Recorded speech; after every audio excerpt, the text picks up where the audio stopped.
बिहार में क्या लालू यादव और नीतीश कुमार की जो मौजूदा सरकार है वो जाने वाली है। आखिर लालू यादव की बेटी रोहिणी ने क्यों नीतीश कुमार पर इस तरह से ट्वीट कर हमले किए। आज इसी पर बात करेंगे। मैं आपके साथ हूँ महादेव बमशंकर। दरअसल मुख्यमंत्री नीतीश कुमार ने परिवारवाद पर प्रहार किया। कर्पूरी ठाकुर की जन्मशती पर आयोजित कार्यक्रम में नीतीश कुमार ने कहा कि अपने परिवार को राजनीति में आगे नहीं बढ़ाने के पीछे की वजह उनका बताया हुआ रास्ता है। नीतीश कुमार की इस बात का जवाब विपक्षी दल बीजेपी ने बिल्कुल नहीं दिया।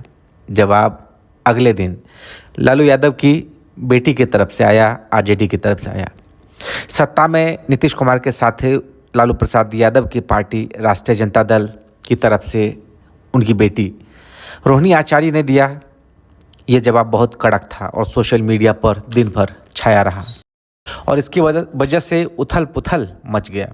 इधर नीतीश कुमार की कैबिनेट की बैठक के बाद प्रेस ब्रीफिंग रोक दी गई, जिसके बाद अटकलें और तेज हो गई। सवाल उठा कि क्या ये सरकार गिर तो नहीं जाएगी, नीतीश कुमार पाला तो नहीं बदल के एनडीए में चले जाएंगे।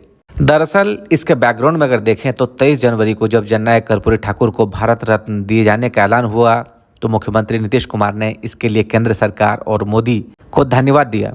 उन्होंने मीडिया को जारी संदेश में कहा कि जेडीयू की पुरानी मांगें पूरी करने के लिए पीएम मोदी को हृदय से आभार। अगले दिन आरजेडी, जेडीयू और बीजेपी ने पटना में कर्पूरी जन्मशती पर अलग अलग कार्यक्रम किया। जेडीयू के कार्यक्रम के दौरान सीएम नीतीश कुमार ने परिवारवाद पर हमला बोला। उन्होंने कहा कि कर्पूरी ठाकुर इसके खिलाफ थे। नीतीश कुमार ने उदाहरण सहित इसकी व्याख्या की। इस दौरान मीडिया को संबोधित करते हुए नीतीश कुमार ने पीएम पर हमेशा की तरह हमला नहीं किया। उधर आरजेडी के कार्यक्रम में तेजस्वी यादव ने कहा कि नौकरी देने वाली महागठबंधन सरकार ने जातीय जनगणना कराई तो मजबूरी में केंद्र सरकार को भारत रत्न के लिए घोषणा करनी पड़ी। सीएम नीतीश कुमार ने बुधवार को कहा, जो कुछ कहा उस पर आरजेडी की ओर से प्रतिक्रिया नहीं आई। बीजेपी ने नरम प्रतिक्रिया जताई कि अगर परिवारवाद से दिक्कत है तो ऐसे लोगों के साथ क्यों है। अब असल हमला लालू यादव को किडनी दान करने के लिए चर्चित रही उनकी अनारई बेटी रोहिणी आचार्य ने किया है।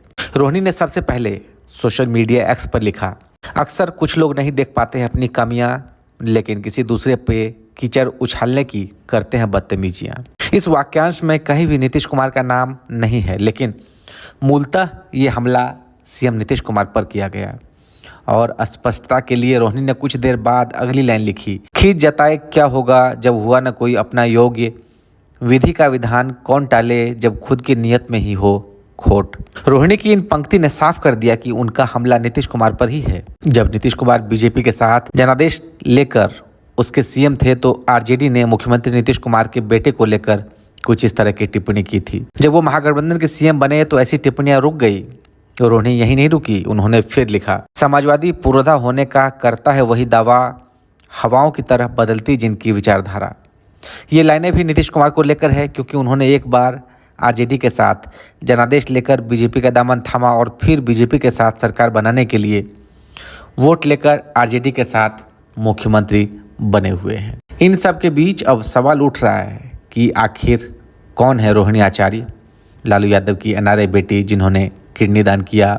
और इस पूरे मामले पर अलग अलग क्या कुछ पॉलिटिकली रिएक्शंस आए हैं। तो सबसे बड़ी बात तो यह है कि रोहिणी ने जो ट्वीट किया था 1.5 घंटे के अंदर उस ट्वीट को डिलीट करना पड़ा। और इसके बाद हिंदुस्तानी आवाम मोर्चा के मुखिया जीतन राम मांझी ने कहा कि नीतीश कुमार भी जानते हैं कि पीएम मोदी के साथ ही बिहार का विकास हो सकता है, अगर वो साथ आते हैं तो बढ़िया होगा। नीतीश कुमार पर लालू यादव ने तेजस्वी को सीएम बनाने के लिए दबाव बनाया है, नीतीश इस शर्त को नहीं मानेंगे। इधर बिहार बीजेपी के अध्यक्ष सम्राट चौधरी ने कहा कि नीतीश कुमार जिनके साथ रहते हैं उसके खिलाफ ही षड्यंत्र करते रहते हैं। नीतीश कुमार केवल अपने लिए जीते हैं। नीतीश कुमार परिवारवाद को मुद्दा मानते हैं, मगर सब कुछ जानते हुए भी वही काम करते हैं। नीतीश कुमार ही तेजस्वी यादव को अपना उत्तराधिकारी बताते थे। ये नीतीश कुमार का दोगलापन है। नीतीश कुमार का कोई राजनीतिक कैरेक्टर नहीं है और विचारधारा नहीं है। लोग नीतीश और लालू मुक्त बिहार के लोग चाहते हैं। अब सवाल उठ रहा है कि नीतीश कुमार ने ऐसा, जो नीतीश कुमार के खिलाफ रोहिणी आचार्य ने इस तरीके के जो क्यों सोशल मीडिया एक्स पर लिखा।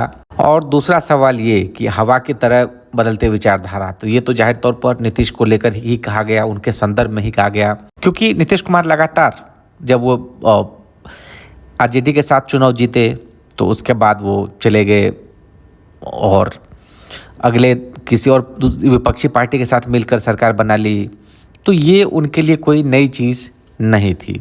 इन सब के बीच अब सवाल उठ रहा है कि आखिर अब बिहार में क्या कुछ होने वाला है, क्योंकि देखिए पीएम मोदी के साथ अब वो जल्द मंच साझा करेंगे, और जब मंच साझा करेंगे तो सवाल उठ रहा है कि इधर दूसरी तरफ भारत न्याय यात्रा करने जा रहे हैं राहुल गांधी, और उस यात्रा के दौरान नीतीश कुमार शामिल नहीं होंगे। अब इसको तो इस तरीके से लिया जाना चाहिए कि एक तो ये टैक्टिक्स, क्योंकि 30 जनवरी को भारत जोड़ो न्याय यात्रा राहुल गांधी की पूर्णिया में होने वाली है।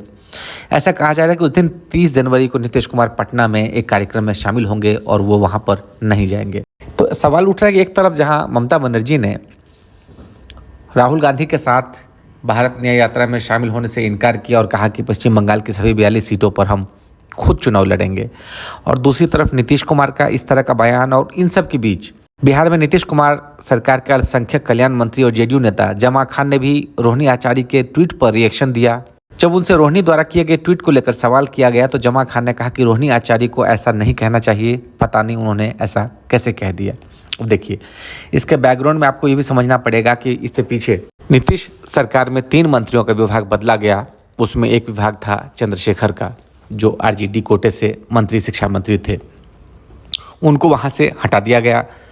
अब चंद्रशेखर वही मंत्री है जो लगातार सनातन धर्म के खिलाफ बोलते रहे थे, और नीतीश कुमार कहीं ना कहीं जिस तरीके से सनातन को अपमानित किया गया तो वो असहज थे, तो क्योंकि नीतीश कुमार खुल के कुछ भी बोल नहीं पा रहे थे, तो ऐसा माना जा रहा है कि वो इस गठबंधन में मौजूदा तेजस्वी के साथ, आरजेडी के साथ नीतीश का जो गठबंधन है उससे वो असहज हैं। और दूसरा ये कि इंडिया गठबंधन में वो मान के चल रहे थे कि उनको कोई अहम दर्जा दिया जाएगा।